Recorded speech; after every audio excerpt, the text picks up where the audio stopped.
안녕하세요. 저는 평범한 가정에서 부모님 사랑 듬뿍 받으며 그저 평범하게 사람들이 생각하고 사는 것처럼 사는 보통의 여자라 자부하는 사람입니다. 하지만 올해 혼자서 무슨 변이 바이러스에라도 걸린 것처럼 독특하고 세상 본 적 없던 행동들만 하는 사람을 하나 만난 뒤로 쭉 심란함과 괴로움의 연속이었네요. 남들은 다 코로나로 힘들어하는 와중에 전 차라리 코로나는 바이러스면 바이러스라고 변종이면 변종이라고 알려주지 않냐고. 그런데 이 사람은 그마저도 없이 사람 피를 말리며 괴롭힌다고.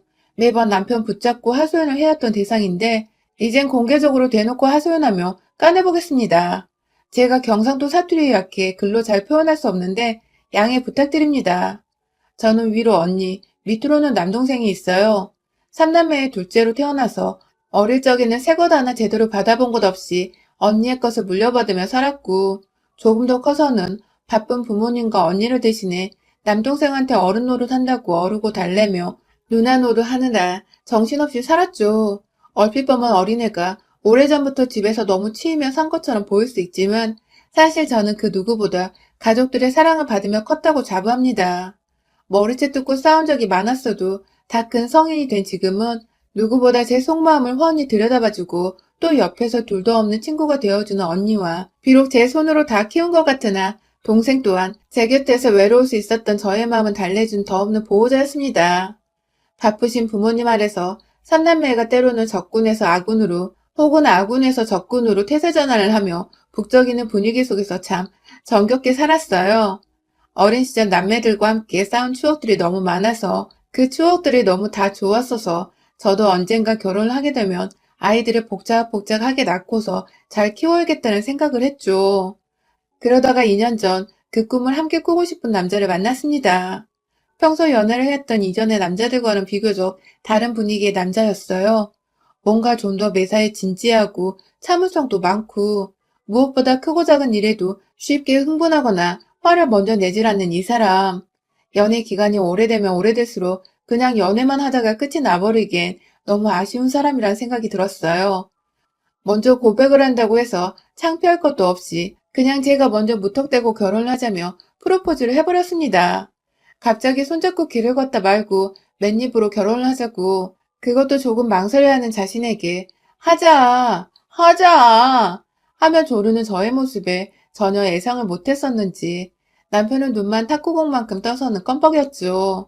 자기가 먼저 했어야 할 프로포즈를 왜 너가 이렇게 예고도 없이 길 한가운데서 그런 식으로 해버렸냐며 울상을 지어버리던 남편의 모습이 너무 귀여워 그 외의 부수적인 것들을 감히 파악해 볼 겨를도 없이 후다닥 내 남자로 만들어버리겠다는 빛의 속도로 결혼을 치렀습니다. 당시 스몰 웨딩이 유행이기도 했고 둘 다 소란스레 정신없이 결혼을 치르고 싶지 않았어서 가까운 친인척들만 모아놓고 아주 작게 치렀어요. 제가 하는 일이 길게는 휴가를 내기가 힘든 직종이라 멀리 가지는 못하고 그냥 가까운 제주도에서 신혼여행을 보내고 돌아와 곧장 일상생활을, 아니 결혼 생활을 시작하며 저희는 본격적인 부부 생활을 시작했죠. 사실 남편이나 저나 대학 때 서울로 올라와 자취를 하게 된 서울 안의 이방인이어서 서로의 부모님 집은 결혼을 준비하면서 처음 가보게 되었었어요. 남편은 부산, 저는 광주가 고향이었는데 그 바람에 각자의 가족들께 인사를 하러 가는 길만 해도 주말을 통째로 빌려야 했었죠. 일단 결혼을 하기로 약속한 후 곧장 저희 친척 언니가 광주에서 결혼하게 되어서 겸사겸사 남편을 먼저 친정으로 소개시켜드리러 데려갔었습니다. 그때도 주말을 통째로 비워놓고는 금요일 퇴근하자마자 KTX를 타고 가서는 일요일에 점심 먹고 늦지막히 다시 서울로 올라오는 일정이었죠. 저희 가족들은 저만큼이나 저희 남편을 무척이나 마음에 들어 하셨고, 다 같이 요리도 하고 엄마가 준비하신 음식들로 남편을 배부르게 먹이며 나름 좋은 시간을 보냈어요. 한겨울이었는데 뜨끈뜨끈한 집안에서 밥 먹고 나서는 티타임도 가지고 남편도 어느새 저희 가족들이 편해진 건지 자기가 먼저 말도 걸어주고 저희 부모님 말씀에 호탕하게 웃어줘주며 나름의 분위기 메이커 노릇도 제법 잘했어요. 그 모습을 보면서 저도 남편의 집에 가게 되면 시부모님 앞에서 애교도 많이 떨고 잘 보이려고 많이 노력을 해야겠다며 속으로 단단히 다짐을 했죠. 하지만 생각했던 것과는 아주 다른 일들이 일어났어요. 그리고 나서 몇 주 있다가 바로 본전을 뽑자며 남편과 또 주말을 통째로 비워 이번에 남편의 집으로 갔는데요. 우리말에 사위는 백년 손님이라고 하잖아요. 그래서인지 저희 부모님은 남편 맞이하겠다며 정말 제가 찾아갔을 때에도 먹기 힘들었던 해산물부터 소고기까지 진수성찬을 차려놓고 남편을 기다리고 계셨어요.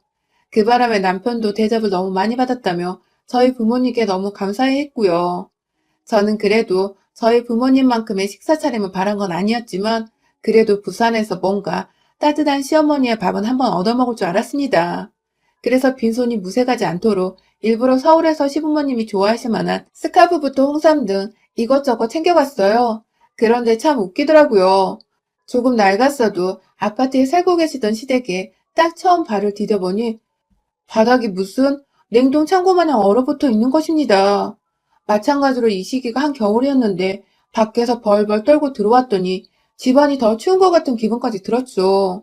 그런데 앞에 시부모님은 계시고 무슨 말을 못하겠는데 입에서 김까지 설어 나오는 것 같고 막 그냥 심정이 복잡한 와중에 시어머님은 대뜸 인사를 왔으면 절부터 하라고 하시더라고요.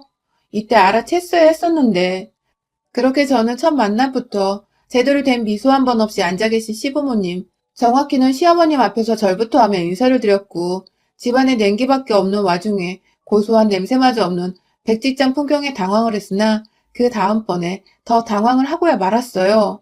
차려놓은 것이 없으니 한번 요리를 해보라고. 어디 애비 며느리가 차려주는 식사를 한번 받아보자며 텅 빈 부엌으로 안내하시는데 만약 그때 옆에서 남편이 엄마, 손님 오는데 아무것도 안 해놓은 거야? 하면서 시어머니를 무지막지 개념 없는 사람 마냥 쳐다봐 주지 않았더라면 전 울면서 뛰쳐나왔을지도 몰라요. 하지만 다행히 남편이 지 손을 걷어붙이더니 뜬금없이 쌀을 씻는 바람에 며느리 한번 기선제압 해보려다가 졸지에 아들 손에 찬물 묻히는 게 아쉬웠는지 고마해라 하고는 자기 손으로 그제서야 쌀을 씻으시던 시어머님. 그 바람에 저도 불쾌한 나머지 거들어 드리진 않았습니다. 남편이 손님이라고 언지까지 해주어서 손님이라며 남편 옆에 앉아있다가 그래도 사간 선물을 빠짐없이 다 드리고 왔어요. 너무 추워 밥을 먹고 나서도 냉기가 서렸는데 답답한 나머지 제가 먼저 나서서 커피를 타드리겠다며 뜨거운 물 끓여서 커피를 타드렸네요.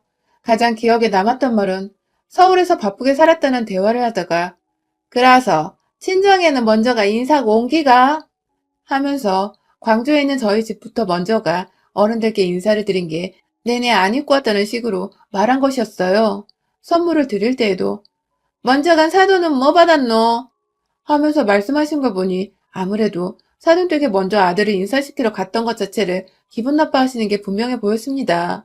그런데 그걸 또 변명하려 하자니 대화 도중에 얘기가 너무 뜬금없기도 했었고 사돈집에 먼저 가던 본인 집에 먼저 오던 그게 화날 일이며 여자가 자기 집에 먼저 가는 게 뭐 대단히 문제인가 싶어서 저도 울컥한 마음에 굳이 변명은 안 했어요. 그렇게 서울 돌아가는 길 남편의 잘못은 없었으나 그냥 좋은 사람에게 이런 부모가 있을 줄 몰랐다는 생각에 실망을 했는지 저도 충격을 받아 생각을 하느라고 의도치 않게 침묵을 유지했고 그날 남편은 저를 집 앞까지 데려다 주곤 결국 문 앞에서 눈물을 보이더라고요. 자기 엄마가 우리 사이를 다 망쳐버린 것 같다며 엄마가 원래 사고방식이 자신과 달라 트러블이 많았었다며 결혼하고 나서는 자기 엄마 때문에 힘들어할 일 절대로 만들지 않겠다며 제 손을 잡는 것까지 잡아도 되나 싶어서 혼자 눈치를 막 보는데 그 모습이 애잔하고 애처롭고 막 복잡했습니다. 결국 중간에서 남편 노릇 잘하겠다는 확답을 받고는 결혼을 했어요. 그리고 남편은 실제로도 저에게 최선을 다하며 좋은 남편으로 지내줬고 멀리 사는 시부모님은 설날과 추석 명절에 딱 2번 찾아가기만 했고 자주 부딪힐 일이 전혀 없었습니다. 다른 집들처럼 안부 인사를 강요하지도 않으셨고 시시콜콜 전화가 온다거나 무턱대고 집으로 찾아오시는 무개념스러운 짓도 하지 않으셨어요. 내심 이천애를 열심히 보면서 우리 시어머니도 언젠가 그러시면 어떡하나 싶어서 쫄기도 했었는데 천만다행히게도 아직까지 서울 우리 집 한복판에서 절 당황시킨 적은 없습니다. 하지만 그 당황스러움은 꼭 시댁에 가면 기다렸다는 듯이 벌어졌어요. 결혼하고 나서 맞이한 첫 설날에 한복까지 곱게 차려입고는 이번에 직접 차림을 해서 시댁에 갔는데요. 아니 글쎄, 이번에도 시댁은 바닥이 아주 얼음장이더라고요. 보일러를 확인해보니 진짜로 전원은 완전히 꺼져 있었고 시부모님은 두 분 다 옷을 두텁게 껴입고 계셨습니다. 남편은 언제부터 이렇게 보일러를 꺼놓고 살았지? 하면서 이전에는 그런 적이 없다는 식으로 고개를 갸우뚱했지만 시어머니는 보일러 고장이 났다면서 저희 두 사람 앞에서 딱 말씀까지 하셨죠. 그렇게 첫 명절에 긴장되는 마음으로 시어머니 앞에서 제사상도 차렸고 여기저기 시댁을 찾아오는 일부 친척분들과 결혼식 후 오랜만에 인사도 나누며 다른 집 며느리들처럼 저도 똑같이 요리하고 상 나르고 인사드리며 몸이 10개라도 모자란 기분으로 쭉 일어섰다가 앉길 반복했어요. 하룻밤을 자고는 다음날 친정에 가기 위해 짐을 챙겼죠. 하지만 시어머니는 아침부터 짐 싸느라 부스럭거리는 저희를 보곤 기분이 언짢으셨는지 뭐 대단한 집이라고 아침부터 부산 떨며 찾아갔냐고 한 소리를 하셨고 이번에도 남편이 지금 안 가면 시간이 없어 인사만 드리고 서울을 가야 한다며 시어머니를 이해시켜드렸어요. 기분이 정말 나빠 보여서 제가 끝내 져주는 마음으로 아침은 함께 먹고 가자며 남편을 불러다 세웠고 그렇게 저희는 제가 직접 차린 아침으로 밥까지 먹고는 차까지 끓여드리고서 집을 나왔는데요. 한 10분 차를 끌고 가다가 제가 순간 화장실 안에 제 세안 도구들을 안 챙긴 게 생각나더라고요. 급하게 다시 시댁으로 돌아가서 챙기려고 남편의 손을 빌려 시댁 문을 열고 들어갔는데 근데 저희가 시댁을 떠났다가 다시 돌아온 그 20분 사이에 무슨 일인지 바닥이 살짝 뜨뜻해진 겁니다. 기분이겠거니 하면서 급하니까 화장실부터 들어가 세면 도구를 챙겨 나오는 사이 우연히 본 거실복도의 보일러 기기. 분명 전원이 켜져 있었습니다. 그날 제가 본 걸 남편한테 말하진 않았지만 대충 무슨 상황인지 알겠더라고요. 시어머니가 일부러 며느리 온다고 아들이 추워하는 것까지 감수를 하면서 보일러를 꺼놓으셨구나 하고 말이죠. 그 바람에 찬물로 샤워도 하고 그것까지 아들도 겪어야 했는데도 불구하고 그걸 다 감수하시면서 일부러 계획하셨다고 생각을 하니 선불이 나는 걸 떠나서 어이가 없어 헛웃음이 나오더라고요. 이게 바로 시월드구나 싶었습니다. 그 후로도 저희 어머님은 한결같이 그해 추석과 다음해 설날 그리고 올해 추석까지도 보일러를 일체 꺼놓은 채 차가운 냉방 상태의 집에서 저희 부부를 맞이하셨고 저와 남편은 내내 추위 속에서 찬물 샤워를 하고 찬바람 쌩 부는 겨울을 집안에서 내내 맞이했어요. 시어머니는 보일러를 당장 고쳐주겠다며 수리공까지 부르려는 남편을 극구 막아서며 곧 이사 갈 거라 안 고쳐도 된다고 아는 사람이 연휴 끝나고 싸게 고쳐줄 거라고 말씀을 하셨고 옆에서 저는 보일러 기기가 제대로 작동하는 걸 눈치채고 있었지만 끝까지 모른 척을 했어요. 더 솔직히 말하면 보일러가 작동되는 걸 눈치챈 남편이 시어머니께 얼마나 불같이 화를 내며 제 편을 들어줄지 예상이 되었기에 일단 신혼 초만큼은 제가 난처해질 싸움을 유도하지 말자는 마음이었습니다. 그냥 시어머니가 어떤 사람인지부터 파악을 하고 싶었어요. 왜 이렇게까지 며느리를 찬밥처럼 대하시는지 알고 싶었고 내 능력으로 시어머니의 마음을 돌릴 수 있을지도 궁금했어요. 조금 더 시간이 지나면 나를 가깝게 생각해 주시진 않을까. 그러면 보일러도 언젠가 작동시켜 주시지 않을까 싶었던 것이죠. 그냥 늘 언니나 남동생하고 서로 마음을 공유하며 이해하고 화해를 했던 것처럼 자연스레 시어머니와도 진심으로 통하는 화해를 하고 싶었던 것 같아요. 만약 시어머니가 그래도 상식적인 사람이라면 이 방법은 통할 것이라고 저 스스로도 믿음을 가지고 있었고요. 그런데 그랬던 저에게 상등신이었다고 인정이라도 해주듯 시어머니는 끝까지 저를 찬밥 타령했습니다. 저희가 코로나로 어른들 걱정 염려해서 이번 추석엔 시댁 있는 친정 어느 곳도 가지 않았어요. 그런데 정말 거짓말 않고 지난 추석 연휴부터 최근까지 꾸준히 시어머니는 평소 안 하시던 연락을 남편에게 하면서 며느리가 시켰냐? 혹은 며느리랑 사돈댁만 갔다 온 건 아니냐?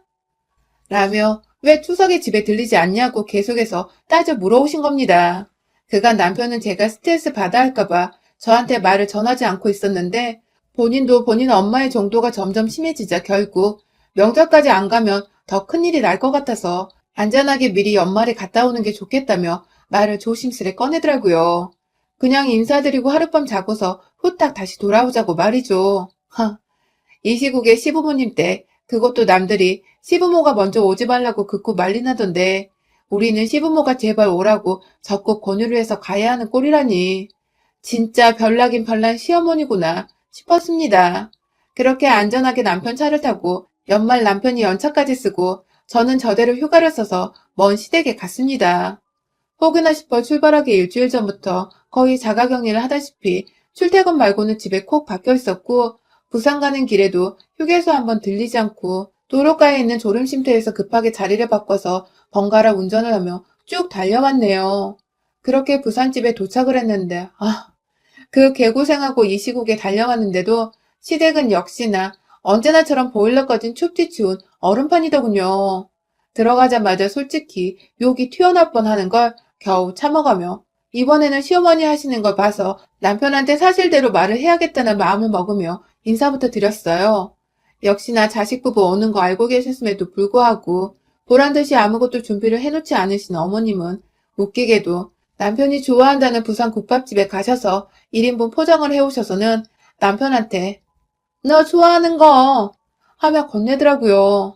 그 옆에는 이미 시부모님도 드셨는지 나머지 2인분의 빈 용기들이 부엌 베란다의 분리수거통에 들어가 있었어요.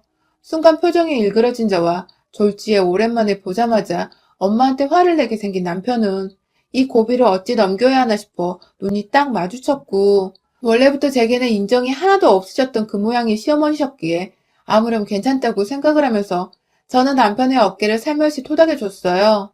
제 딴에는 나 대신 화 안 내줘도 괜찮아 하는 뜻이었습니다. 그렇게 처음부터 기분은 나빴으나 최대한 마인드 컨트롤하면서 오랜만에 배웠으니 그래도 며느리가 밥을 차려드려야 하지 않을까 싶어 물어보니 시아버지는 고맙다며 네 시엄마가 사놓은 게 없어 텅 비었을 거라며 필요한 건 나가서 직접 사오겠다고 냉장고를 저 대신 열어봐 주시더라고요. 그때 시어머니가 그 말이 기분 나빴는지 집에 속에 들어갈 거면 직접 사와야지 뭐 사준대? 라는 식으로 시아버지께 틱틱대시더니 급기야 너나 먹어라 라고 하시고 국밥을 직접 그릇에 데워다가 남편 주려고 세팅을 하시더라고요. 아들이랑 며느리가 오는데 집에 가만히 계신 분들이 진수성찬까진 바란 건 아니었지만 반찬 하나라도 차려놓은 건 없고 사놓은 것이라곤 남편 혼자 먹을 1인분 국밥뿐이고 본인들도 국밥을 먹고 배를 이미 채워놓은 건 알겠는데 그래도 시아버지는 차려준다고 하니 고맙다고 말씀이라도 해주시는데 도대체 이 상황에서 시어머니가 뭐가 저리 당당해서 틱틱거려대는지 슬슬 화가 나고 서러워 눈물이 쏟아지려고 하는 거 버티고 있는데 그 와중에 전 정말 배고파서 그럼 저 혼자 대충 먹을게요 하면서 텅 빈 밥솥을 확인하곤 쌀을 지으려 했습니다. 그런데 수돗물이 찬물밖에 나오질 않는 겁니다. 처음엔 묵묵히 씻어보려 했는데 손을 조금만 담궈도 시뻘개지며 얼려는 게 진짜 눈물나게 차갑더라고요. 저도 모르게 어머님께 어머님 보일러 좀 틀어주세요 라고 말을 했어요.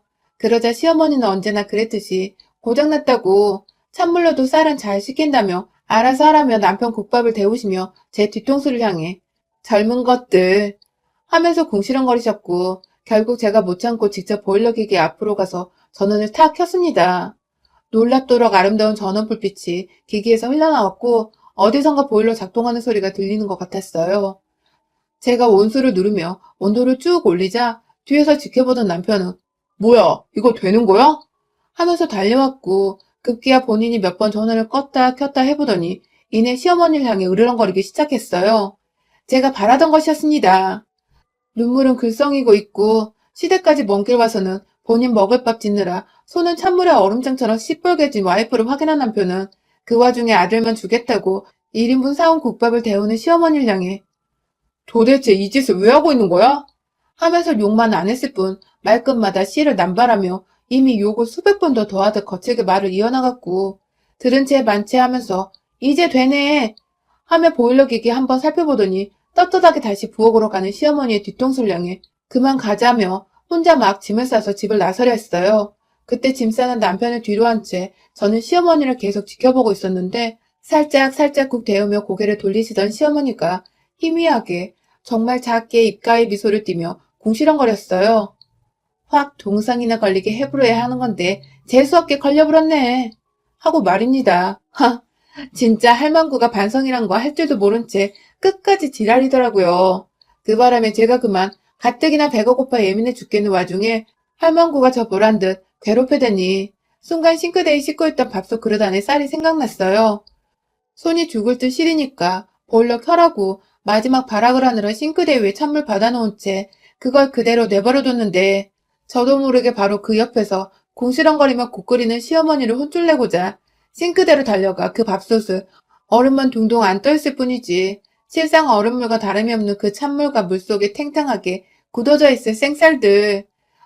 정말 한치의 망설임도 없이 시어머니를 향해 부어버렸습니다. 항뭉텅이로 찬물과 함께 시어머니의 면상에 차르르 떨어진 쌀톨들은 이내 순식간에 유리조가 파편 생기듯 사방으로 퍼져 튕겨나갔고, 시어머니는 국 끓이다 말고 며느리한테 물세례 쌀세례까지 당하고는 어버벙거리며 손을 허공에 휘저으시더라고요. 그 와중에 남편은 제 낌새가 이상했는지 시어머니께 다가가는 순간부터 절 지켜봤는지 어느새 제 옆에 와서는 자기 딴에는 정리를 하겠다며 시어머니가 끓이고 있던 그 국을 싱크대로 버려버리고 가스불은 또 친절하게 꺼주더라고요. 그리고는 나지막히 시어머니 앞에 대고서 아, 엄마가 잘못했어요. 이건 정말 잘못했어요. 하는 말을 남기곤 저를 데려 그 집을 빠져나왔습니다. 계획대로라면 하루 자고서 저희 친정에 가지 않고 곧장 서울에 돌아와 안전하게 지내려고 했는데 엄마가 너무 보고 싶어 울음이 막 터져나왔어요. 그 바람에 남편은 불이 나게 절 데리고 광주에 있는 저희 친정으로 갔고 그날 전 엄마 앞에서 티는 안 냈지만 그래도 시댁에 있을 때와는 말도 안 되게 따뜻한 집안에서 엄마가 차려주신 진수성찬 반찬을 다 먹어치우며 남편과 나름 든든히 식사를 했습니다. 내심 남편에게 미안하기도 했는데 자기 엄마가 100번 잘못한 일인지라 자기도 어쩔 도리가 없었다며 오히려 제 기분이 지금 괜찮은지를 더 물어봐 주더라고요. 그 덕에 저도 조금씩 기운 차리며 오히려 그 난리를 쳐서 시어머니를 홍구녕 내주고 온 것이 슬슬 통쾌해지기 시작했고요. 아휴, 시댁에서 느꼈던 한기를 생각하면 정말 다시는 그 추운 얼음꽃 속을 상상하고도 싶지 않네요. 그래도 그 추운 곳에서 며느리한테 찬물 세례까지 퍼부어진 우리 시어머니는 얼마나 더 추위에 몸살을 떨으셔야 했을까요? 부디 이 시국에 감기는 안 걸리셨길 바라봅니다, 어머님. 여러분의 생각은 댓글로 남겨주세요. 오늘도 시청해주셔서 정말 감사합니다.